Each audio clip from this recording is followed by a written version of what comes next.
So we're here to also had ours, maybe good or bad. Like I said, I've got so much to talk about on the show today. I am Peter Omo one more time, and there's Sam is here with me. There's Blessing away from the studio. We share our thoughts. Some of the things we'll talk on the show today were things we mentioned on Friday afternoon. Just take a look at what to happen over the weekend, and here we are, just kind of have a recap and see some of those things we spoke right or we did not. Blessing will usually say to us, "Give me my flowers." So I don't know if Samis have got any flowers around to give Blessing, because Blessing, you did not get any flower, except you won't just remind me of one that I miss out. So Samis will always say, when it comes to shooting stars, we. And so expect him to use that word again, we, this afternoon. Because shooting stars, you have to look where they are, and people who are chasing, I wouldn't say club, people that are chasing them as we speak. It is not, I don't want to look at that table, but we've got no choice. We have to look at the table and see how it all played out over the weekend. They were involved in that game on Friday against Castle United. I asked my question. When you monitor these games and you see 90 minutes plus, you thought this is over. But in the MPFL, you shine your eye, because anything can happen. Remo Stars, are they cruising? Or Ikorodu United is chasing them. So much. English Premier League got us talking. La Liga got us talking. Barca, they were not involved because one of their medics passed away over the weekend. A few hours to their game against Osasuna, but Atletico lost. I was watching that game yesterday against Getafe, and when you thought one was good enough, Getafe came back, and I saw how 𝐶𝐈𝐒 went down and was just in a good mood, not bad mood. He was so happy that his team was able to get the win against Cholo Simeone's side. Who would ever think that a weekend will come that Bayern Leverkusen, Bayern Munich, and Dortmund will lose a game in the Bundesliga? Of course, it did happen. And last night, it was a party for Ademola Lookman in Turin. They went, they saw, they conquered. There's so much in terms of the whole lady not working as we speak to them. Inter and Napoli got the job done. So, like Samis have said to myself and Blessing and a few folks, this one will go down. Samis, it's good to have you join me on the show. It is going down in the next 21 minutes. Blessing, it's a pleasure having you join on the show. Do you have any flower? You don't have any flower. You don't have any. Tell me if you have one, but you don't have any. You should be doing what? That was last week. You had your flowers last week. But I think both of you should actually give me my flowers. When I started speaking last week, I was talking in the direction of Atlanta getting a victory over the old ladies. And it has taken them one step closer. That's to the table toppers. We'll talk about the race for the Scudetto in the Italian Serie A. 4-0. I never expected that. I remember I messaged Blessing that for Atlanta, they undressed Juventus yesterday. No, you just use the word, they undress the old ladies. They undress the old ladies. Yes. You think that is nice to undress a old woman? a weekend where we're talking about International Women's Day. Let's see. Look at what this boy is saying here.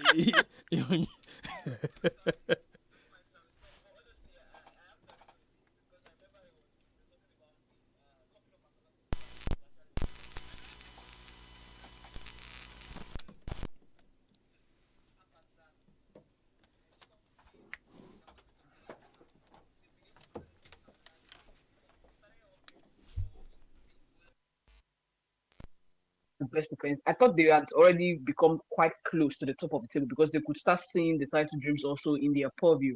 However, Atlanta were much stronger in that game from the very blast of the whistle in that particular game. Honestly, I was really shocked because I saw the game as well, and I was doing a lot of things, behind the scene, but I could really see that, my goodness, Atlanta were very first.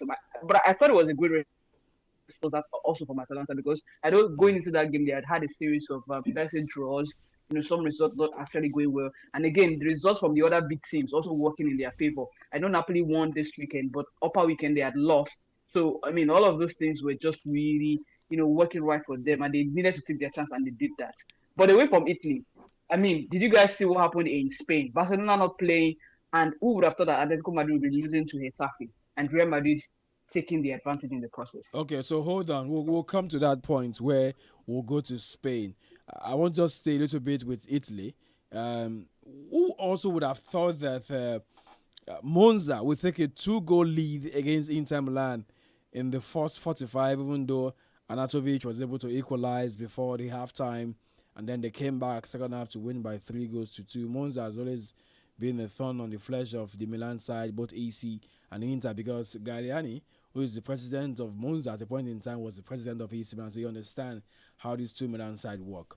So that is for Italy, and apologies to our listeners who didn't get to hear Blessing in the first few minutes of the show because we we're unable to ensure that our line was up and running. But it's good that we end up getting Blessing to across to you guys. So for Atalanta Football Club, Blessing, let's give this boy his flowers because he said to us a few days ago that Atalanta are in the mix. We're talking about Napoli and Inter Milan. I never gave up. Okay.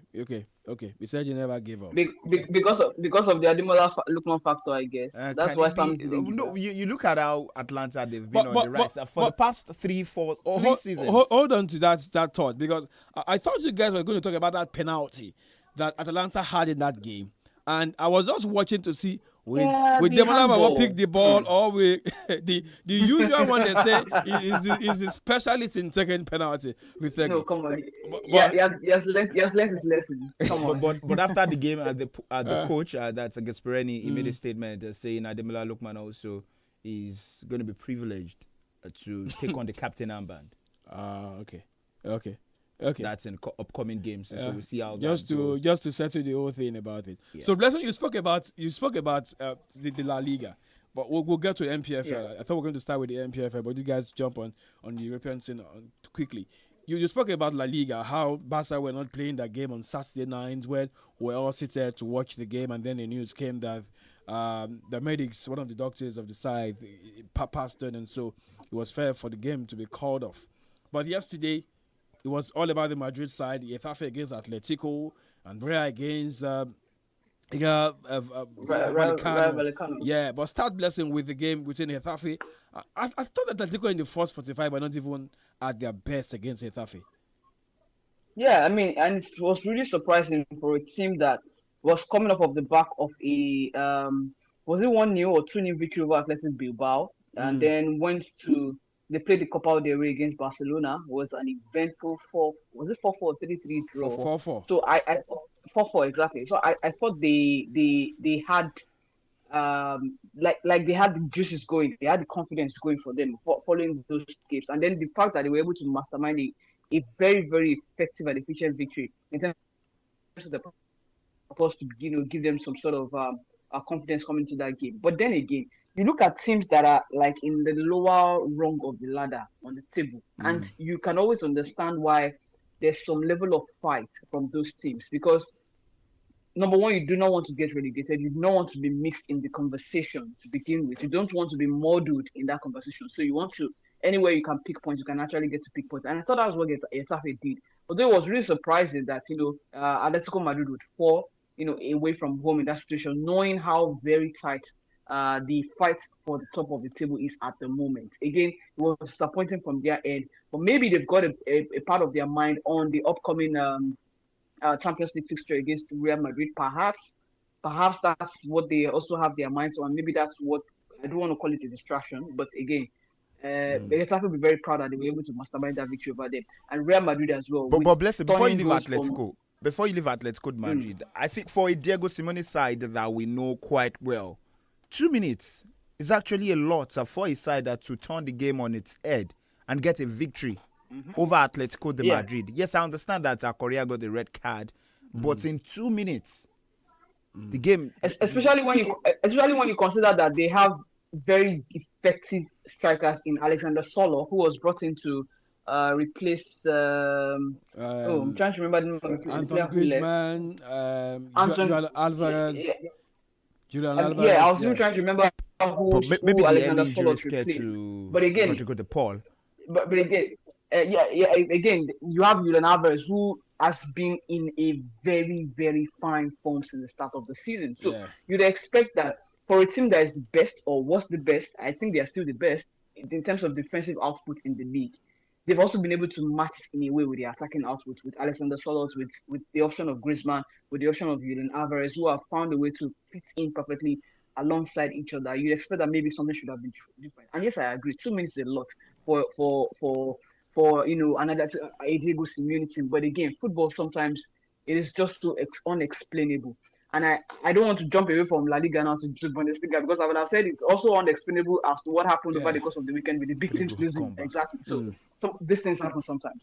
Okay, but for Real, they don't want that to happen to them. They want to get the job done.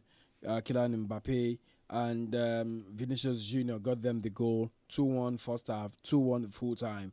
They sit second with Barca sitting top, even with a game less. And don't forget, they get to win their game, which we don't have a date yet against Osasuna. 3 points will be established between them and champions Real Madrid. So let's talk about what happened in Germany before we go on our first and only commercial break on the show. So, Blessing, who would have thought? And someone sent a message to me that this was happening, or this happened, or this happened. The last time it happened was about 30 years, 20 years ago now. 2013 or so. Was it 2013? It's been long. It's been long that you have three heavyweights, 3 champions of Germany at the point in time. One is reigning champion. We know how many times. I can't even count how many times Bayern have won the league. And of course, we know a few times Dortmund have also been in the equation of champions in Germany. We lose their game. Maybe the biggest one that I would say has to be Bayern, who led in that game by 2-0, and they ended up losing by 3-2. It wasn't too good for Bayer Leverkusen. They were losing 1-0 in the opening minutes of that game, and they did not equalize. Don't even talk about going into a lead. And Dortmund also suffered defeat at home at the Signal Iduna Park. So let me start with SAMIES. SAMIES, what do you make of all of this in Germany? You thought that Bayern, who should just extend the lead and don't care what the Leverkusen does, could not get a win? Well, we all know how tough the week is going to be for all of these sides, considering their involvement in the UEFA Champions League. But that couldn't be attached to the fact that these sides, maybe they lost focus in these games that went down over the course of the weekend, losing their games at home for Bayern Munich, a 2-goal lead, losing to VfL Bochum 3-2. Well, Vincent Kompany should be really questioned. Yes, they got a red card in that game, but that shouldn't be enough for a Bayern Munich side also who were leading, and the Serge Gnabry also missing a penalty. Yeah. All of these things shouldn't actually be. But for Borussia Dortmund, well, I don't know where to put this for Niko Kovac and the rest of the team. I know Borussia Dortmund, them losing is not something they shouldn't do this season, because their performance on the field of play has actually been contrasting for the majority of the season. But for Bayer Leverkusen, yes, I know they want to mount a comeback in their UEFA Champions League encounter, but how do you lose 2-0 at home to the hands of Werder Bremen? So all of these sides, they should be questioned, and I don't know what this will do to German football, considering what they all have this week. Come on, SAMIES. You can't ask that this sides be questioned. I feel like this weekend felt like a glitch. Like the controller, like we are playing a video game now, and the controller, just unfortunately lost the game. Because again, Bochum, they've been quite bottom of the league for a couple months. They've only just climbed out of that zone. I think maybe in late January or early or mid or early February or thereabout. That's since when it felt like they had begun to crawl their way out of the bottom zone, and they've been able to do that. So yes, you don't want to find yourself in a situation whereby you are dropping back into the relegation conversation, into the relegation discussion, and that's exactly why they needed to go out there and try to muzzle out a win. Yeah, maybe they have even gone out there to say, maybe they've gone out there to think, can we even get a draw? And then it so happens that eventually finish with a win. I thought that was incredible performance for them. But again, for all of these little teams, quote unquote, who are we are getting to the business end of the season. So I tell you what, it costs a lot more to get relegated. It costs a lot more for this team to get relegated than to stay back in the league. So which would you think that they will pick? So if you have to go out to one of these venues and think, where can I possibly get a result? And if possible, if it's looking like I cannot get a result here, but can we actually play to get something out of it? And which was eventually what they did. But also need to understand that Pania got a red card for Bayern Munich in that game. So maybe that changed the complexion of the game entirely, because it was shortly after Bochum scored the first goal, their first goal in the game. and then Palhinha got the red card, and that changed the entire complexion of the game. For Bayer Leverkusen as well, losing at home, at the Bay Arena was a little surprising for me because you don't get any better chance to try to sneak up on your rival than when they lose their own game. But they played I can't remember if the game went exactly at the same time. So somehow information must have been filtering in from somewhere, like keeping tabs on what the other guys are doing. So again, maybe it's down to maybe there's a bit of crack in the team. It is possible. Now I say crack because I recall the game before last weekend where Boniface and one of his teammates were having the heated argument on the field for who's supposed to kick the ball. No, so perhaps there's a bit of crack there. We never can tell. All right. But yeah, I feel like the title defense is totally over for Bayer Leverkusen at this stage. All right. So Blessing was talking about the man on loan from Aston Villa, Buenda, and Victor Boniface. Victor Boniface have not kicked a ball for Leverkusen on the pitch since that incident. Let's go pay some bills. When we come back, we're talking about the NPFL. What is all of this happening in the NPFL? We'll talk about it, the NPFL and the EPL. We'll wrap up with that when we come back. Tí wọ́n bá bi ọ́ léèrè pé kí o dárúkọ eré ìdíje géèmù mánigbàgbé tó dángájá, Bẹ̀tánù ni ìdáhùn rẹ̀ lọ́jọ́kọ́jọ́. Ó yá tara ṣàṣà kí ìwọ náà bá wọn jẹ àǹfààní nínú géèmù alárinrin tó fanimọ́ra ní ìpele pẹ̀lú ẹgbẹ̀rún lọ́nà igba 200,000 owó ìkíni káàbọ̀ àti àwọn ẹ̀bùn mìíràn bẹ́ẹ̀ lọ. Bẹ̀tánù ayò ti bẹ̀rẹ̀ báyìí. Forí pípẹ́ tayò yìí o. Ó bẹ̀rẹ̀ látòrí ọmọ ọdún 18 lọ sókè. Alájọṣepọ̀ ẹgbẹ́ Aston Villa ni wá.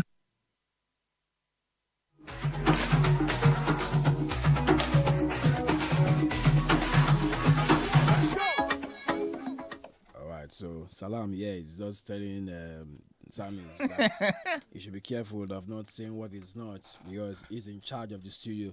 He can just go on and off SAMIES' mic and just allow myself and Blessing to enjoy the show. Blessing. So what SAMIES is saying now is that that would save me the stress of using we.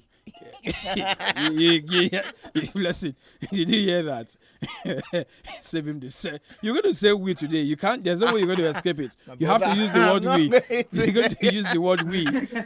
He's saying this. You can't escape this one. There's no need to hide now. There's no need to hide it. There's no need to hide this one, man. You have to say this. We. Now, I don't know who would have thought that.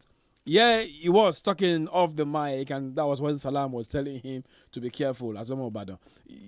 This whole thing about the league, he was saying if only Rangers won their game and Cardinals went to Lorient and secure a win against Kwara United, Shooting Stars this moment will be down to 6th. And saying that just push for it a little bit because I know that if you don't push, with how many more games to go, 10 more games to go, you have Eyimba, which I don't even think we should be talking about. But you should now because Eyimba, they've got 41 points, Shooting Stars on 43 points. You just don't know where those wins will come. So Blessing, as it stands right now, Ikorodu United are the biggest winners this weekend, I have to say, because them winning that game away from home against Lobby Stars. And that Lobby Stars team should just be packing everything they've got and just go and play in the NNL. This is nonsense I've seen from a side that was playing continental football a couple of years ago. So for me, Blessing, I don't know about you. I think Ikorodu City were the biggest winners over the weekend. I am actually shocked I'm looking at the table right now. I haven't looked at the table in a bit. And I am looking at the table right now, and I am seeing Ikorodu City all the way to 3rd, a newly promoted side all the way to 3rd. Honestly, it is shocking. It is shocking how the turn of events have been. Especially that Ikorodu City themselves, they started quite poorly. I don't know if I should call it poorly, or they were like giving welcome to the NPFL kind of baptism. I don't know what has changed in the team. I don't know what their plans are because I've not seen any of their games this season, so I really can't speak to their style of play or whatever. But you would have to say you are impressed, with this performance. We have 10 games or thereabouts. Yeah, 10 games to the end of the season. Again, Shooting Stars. I don't know what's at play at Shooting Stars at this point in time because how do you get up to 3rd position? You are in that position for a bit, and then the business end of the season where it matters. Well, they were second a few weeks ago. They were second, exactly. And guess what? They still have very tough games in their probably to play. I think they still have to play this same Lobby Stars that this same Lobby Stars that Ikorodu got maximum points from over the weekend. They came to Ibadan and got a point and even scored 2. Exactly. So again, Shooting Stars are winless in the last 5 games. All they've had is Worst 3 run draws. since It doesn't 2003. speak well. What did you say? Worst run? Without a victory in 5 games, dating back to 2003. Okay, because I know they never reached this level for the past decade. It shock you? It shocked me. Now I have to make it talk about we make a year. Okay. Worst run in their last 5 games. So I mean, the last 5 games really hasn't really painted Shooting Stars, anywhere. But they need to snap out of whatever it is that they are going through at the moment and find a way to get back in, especially before those big games. Before they play Remo Stars. Remo Stars is coming to Ibadan, and Remo Stars will not lie low for Shooting Stars. Shooting Stars will beat Remo in Ibadan. Forget that one. Shooting Stars will beat Remo in You're right. Ibadan. I can promise you that if there's no change to their performance before that game, it's going to be another draw. Samis. Say we now. You can't avoid this we. You don't even know what to say. Use the word we. So we can go. We've got a few more minutes. For Remo Stars, well, I think... No, speak to Shooting Stars. Well, I look at Shooting Stars and I question the level of performance now. And I think I've been saying it for a side that went 8 games without a defeat. And then the next 5 games you will play thereafter, you are without a victory. I know I mentioned those the word 5 games. Then guys needed to sack the boys up. Those 5 games. Even at home, you are not winning games. Away from home, you keep losing. So how does the job get easier for the rest of the football fans who are in Ibadan? Hold a second. Let me make my job easier. So have you been playing the Cocoa Box game? Put your money where your mouth is in the last few days. Last week? Yes, last week. So are you up for it again this evening from 5 to 6? So all you just need to do, just pick up that phone and make it easier for you. So just dial *347 *253 # and just follow the prompt. With 200 now, you can play as many times as you can, and then you stand a chance of winning 10,000 later this evening from 5 to 6. So that's all you need to do. I don't want to get you all worked up about the website because of our time. I'll say it one more time. Dial *347 *253 # on any network and just follow that prompt and you get to win something. Blessing, we have to go because we have bills to pay. That's how we can get paid. Thank you so much for your time, Blessing. We'll do it again this weekend when we come for the Friday edition of the show. Always a pleasure. Thanks for having me. All right, but hey, don't forget, we'll be here Tuesday morning, 7:45. That will be Scoreboard in 15, and this edition comes up on Tuesday, 3:30, where we'll come talk to UEFA Champions League and more interesting headlines from the world of sports. I am Peter Omo. Feel better about your life. 32 FM, 94.9, the antidote to depression.